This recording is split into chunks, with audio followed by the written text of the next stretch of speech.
అందరికీ నమస్కారం. తెలంగాణ రాష్ట్ర రాజకీయాల్లో కాంగ్రెస్ ప్రభుత్వం ఏర్పడి 14 నెలలు పూర్తిగా వచ్చింది. ఈ 14 నెలల కాలంలో మంత్రివర్గాన్ని విస్తరణ చేసుకోలేకపోయారు ముఖ్యమంత్రి రేవంత్ రెడ్డి గారు. దానికి కారణాలు ఏమన్నా కావచ్చు. ప్రజల దృష్టిలో మంత్రివర్గాన్ని కూడా ఏర్పాటు చేయలేకపోయాడు రేవంత్ రెడ్డి గారని అబాస్పాలు అవుతూ ఉన్నారు డే బై డే. ఎందుకంటే వీటి పక్క బీఆర్ఎస్ పార్టీ బలంగా ప్రజల్లోకి రేవంత్ రెడ్డి ప్రభుత్వం చేసే తప్పప్పులు ఎండగడుతూ ఉన్నారు. ఇంతవరకు రైతు భరోసా పూర్తిగా ఇవ్వలేదు అని దాని మీద మాట్లాడుతూ ఉన్నారు. 2 లక్షల రూపాయల రుణమాఫీ మీద మాట్లాడుతూ ఉన్నారు. మరీ ముఖ్యంగా ఓల్డ్ ఏజ్ ఫెన్షన్స్ మీద మాట్లాడుతూ ఉన్నారు. వీటన్నింటినీ పక్కన పెడితే ఎమ్మెల్యేలు 10 మందిని పార్టీ ఫిరాయింపుల ద్వారా కాంగ్రెస్లో చేర్చుకున్న దానం నాగేందరు, అరకిపూడి గాంధీ ఇలాంటి ఒక 10 మంది ఎమ్మెల్యేలని పార్టీ మార్చి కాంగ్రెస్ పార్టీ కండవాలు కప్పారు. వాళ్ళల్లో ఒక భయం నెలకొంది. ఏమని వీళ్ళు కొత్త చట్టం ప్రకారం సుప్రీంకోర్టులో తొందరగా పార్టీ మాన్యాలని డిస్క్వాలిఫై చేయాలని ఒక చట్టం తీసుకొచ్చారు కేంద్ర ప్రభుత్వం. ఆ చట్టం ప్రకారం సుప్రీంకోర్టు 18వ తారీఖు కల్లా ఒక నిర్ణయం తెలియపరుస్తామని చెప్పారు. దాంతో ఈ ఫిబ్రవరి 3వ వారంలో సుప్రీంకోర్టు స్పీకర్కి ఇన్ని రోజుల్లో తేల్చేయమని చెప్పి ఒక గైడెన్స్ ఇస్తుందని ప్రచారం చేస్తూ ఉన్నారు బీఆర్ఎస్ శ్రేణులు. తర్వాత స్పీకరు ఆ డెడ్లైన్ ప్రకారం వీళ్ళందరినీ కూడా రద్దు చేస్తారని ఒక భయం ఈ 10 మంది ఎమ్మెల్యేలో నెలకొంది. అది కాకుండా అధికార కాంగ్రెస్ పార్టీ కూడా బై ఎలక్షన్స్ వస్తే మన పరిస్థితి ఏంటి అనేది వాళ్ళకు కూడా భయం పట్టుకుంది. ఒకవేళ కడియం శ్రీహరికి స్టేషన్ గన్నాపూర్ కానీ, ఖైరతాబాద్లో దానం నాగేందర్ కానీ, లింగంపల్లిలో అరకిపూడి గాంధీ కానీ ఇట్లా మారిన వాళ్ళందరూ ఈ 10 మందికి కూడా ఎవరైతే ఉన్నారో ఈ 10 మందికి బై ఎలక్షన్లు వస్తే ఎలా ఫేస్ చేయాలనేది వాళ్ళకు భయం పట్టుకుంది. ఇకపోతే డే బై డే ప్రభుత్వ పథకాల్లో కానీ, ప్రభుత్వ వ్యవహార శైలిలో కానీ, ప్రభుత్వ యంత్రాంగం నడిపే విధానంలో కానీ ప్రజల్లో ఒక రకంగా డీమారల్ అవుతుంది కాంగ్రెస్ ప్రభుత్వం. దానికి కారణాలు అనేకం. అవన్నీ కూడా రోజు చూస్తూనే ఉన్నాం.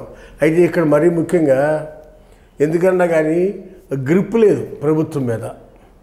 రేవంత్ రెడ్డి వయసులో చిన్నవాడు అవటం కానీ, లేదా సహచర మంత్రులంతా సీనియర్లు అవటం కానీ, వాళ్ళందరూ కూడా కొన్ని సందర్భాల్లో సీఎం వస్తే కూడా లేచి నుంచోకుండా వాళ్ళు కూర్చుని డయాస్ మీద కూర్చునే ఉంటున్నారు ఎవరు మంత్రులు. అలాంటి సంఘటనలు చాలా ప్రజల్లో ముఖ్యమంత్రి ఉన్న గౌరవాన్ని తగ్గిస్తాయనేది ఈ సందర్భంగా తెలియపరుస్తాం. అంతేకాకుండా ముఖ్యమంత్రి గారికి ఆ ముఖ్యమంత్రి సీటుకి ఒకవేళ వీళ్ళు అనుకోవచ్చు మాతో సన్నిహితుడు అని, వాళ్ళు హోదా చూసైనా ప్రయారిటీ ఇవ్వాలి, లేదా వాళ్ళంతా కూడా ఒకే పార్టీలో కలిసి పనిచేయడం వల్ల సన్నిహితం ఉండటం వల్ల కూడా కొద్దిగా ఐక్యత మూలాన్ని కూడా జరగచ్చు. కానీ ఏదైనా కానీ తప్పు. ముఖ్యమంత్రి హోదాకి వాళ్ళు చేసిన విధానం బాగాలేదని విశ్లేషకులు విమర్శిస్తూ ఉన్నారు. మరీ ముఖ్యంగా ఇలాంటి పరిస్థితుల్లో బీఆర్ఎస్ పార్టీకి రేవంత్ రెడ్డి ఒక జలక్కిస్తాడని చెప్పుకుంటున్నారు. ఏం జలక్కిస్తాడా అని ఆలోచనలోకి వెళ్తే 10 మంది ఆల్రెడీ వచ్చారు. బీఆర్ఎస్ పార్టీ ఎల్పీని కాంగ్రెస్లో విలీనం చేస్తామనేది ఇవాళ ప్రచారం జరుగుతుంది. బీఆర్ఎస్ పార్టీ ఎల్పీని విలీనం చేయాలంటే 39 మంది బీఆర్ఎస్ ఎమ్మెల్యేలు ఉంటే అందులో 3వ వంతు ఎమ్మెల్యేలు కావాలి. 3వ వంతు ఎమ్మెల్యేలు అంటే సుమారు 30 మంది కావాలి. 30లో 10 పోయినా ఇంకా 20 మంది ఎమ్మెల్యేలు కావాలి. 20 మంది ఎమ్మెల్యేలను పార్టీ మార్చగలిగే పరిస్థితి ఉందా? 20 మంది ఎమ్మెల్యేలని పార్టీ మార్చి ఈ 10 + 20 30 మందితో బీఆర్ఎస్ లెజిస్లేటివ్ పార్టీని కాంగ్రెస్లో విలీనం చేసే అంత సామర్థ్యత వీళ్ళకి ఉందా? అది అలాంటి పరిస్థితి ఏమి లేదు, కనపడట్లా. ఒక పక్క హరీష్ రావు పాదయాత్ర చేస్తాను, నీళ్లు సక్రమంగా ఈ వాటర్ సక్రమంగా ఇవ్వట్లేదు, వాటర్ మేనేజ్మెంట్ లేదు, జిల్లాలకి వెలిగే వాటర్ సక్రమంగా రావట్లేదు, రైతులంతా ఇబ్బంది పడుతున్నారని చెప్పి హరీష్ రావు పాదయాత్ర మొదలెడతా అన్నాడు ఈ వారంలో. ఇలాంటి పరిస్థితుల్లో తెలంగాణ రాష్ట్రంలో మంత్రివర్గ విస్తరణ, మంత్రి పదవుల కోసం ఎదురు చూసేవాళ్ళు చాలామంది ఉన్నారు. హైదరాబాద్లో ప్రేమ్ సాగర్, నిజామాబాద్లో సుదర్శన్ రెడ్డి, రంగారెడ్డిలో మాల్రెడ్డి రంగారెడ్డి, పోతే నల్గొండలో బాలు నాయక్, వాళ్ళు అదేవిధంగా